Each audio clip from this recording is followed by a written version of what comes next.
Hello, this is Dr. Anand Nadkarni from Pune. I'm a cardiac surgeon, and today I will be speaking a little or what is my take on diet to be followed by cardiac patients. So, in general, my preliminary thought process is that food should not become a punishment. However, we should all eat right, both for primary and secondary prevention.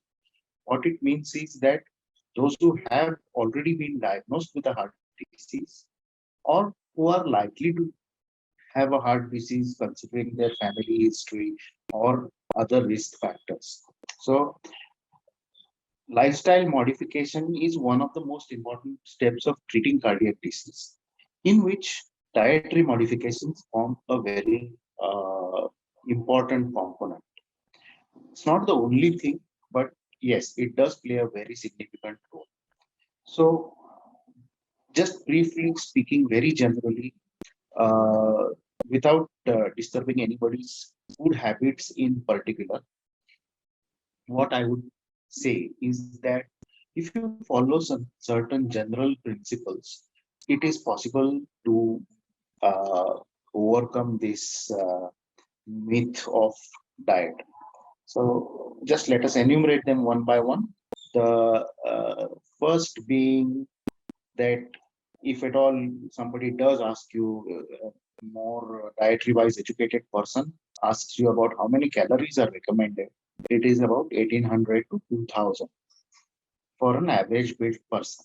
However, it is practically very difficult to implement counting calories of every possible meal and morsel that you are going to eat. So certain general policies should be kept in mind, and we should try and adhere to it as much as possible. The first being, we should try and take multiple small meals. Uh, Eat less at a time, and then uh, you have to uh, eat many times in a day, say with regular intervals. So the same old diet that we used to traditionally have, good breakfast, afternoon lunch, followed by dinner at night, should be split into five installments. Kind of go low on the dinner and lunch, and maybe add two more installments in between. Now, in general, we should eat a good quantity of proteins, a good quantity of fiber, and try to cut down on carbs and fat. So, how do you go about this in your day to day life? So, just let us look at these four components. So, you want to have low carbs. So, low carbs is you have to try and uh, you have to reduce eating sweets in general. It is not practical, or one cannot expect somebody to go ahead and stop eating sweets totally. But remember that a lot of sweets are not good for you, so you have to cut down on the quantity of sweets. Uh, the next component would be how to avoid fat. So there you should try and avoid fried food stuff, even at home, and the one that we get from outside. Now, if you ask me how to increase the fiber content of food, in general, you should try and increase the uh, unprocessed food consumption. So try and avoid processed food as much as possible. Now, the processed food is a very large spectrum.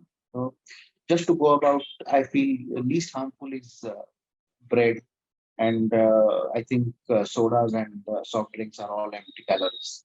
So it's a huge spectrum from here to there. Try and avoid processed food as much as possible. Uh, if you go for homemade food, or which has got more roughage in it, probably it's a healthier diet. So choose what is good for you. Now, if you speak about proteins, so for vegetarians, dal, soya, and sprouts are very good sources of protein. If you are non-vegetarian, maybe one egg a day whole would be good. Try and avoid going excess beyond that. Same way, limit your milk intake to about 300 ml a day. Uh, it's all inclusive thing. Milk and milk products should be manageable in a ration of about 300 ml per person per day.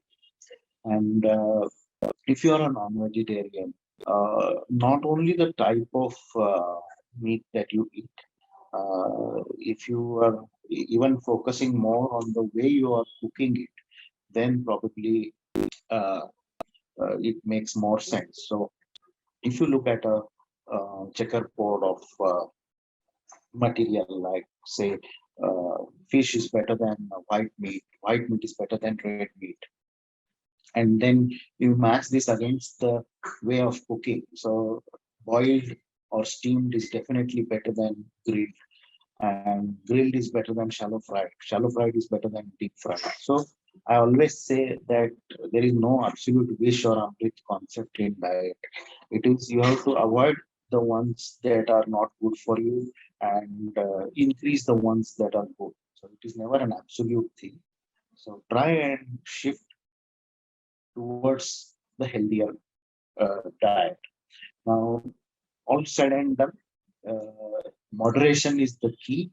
Uh, your if you're prevented from eating a particular item, I feel personally that it causes a craving, and ultimately you go on a binge and lose all the gain that you have done or the sacrifices that you have done before. So moderation is the key. Eat everything, eat less of what is not good and more of what is good.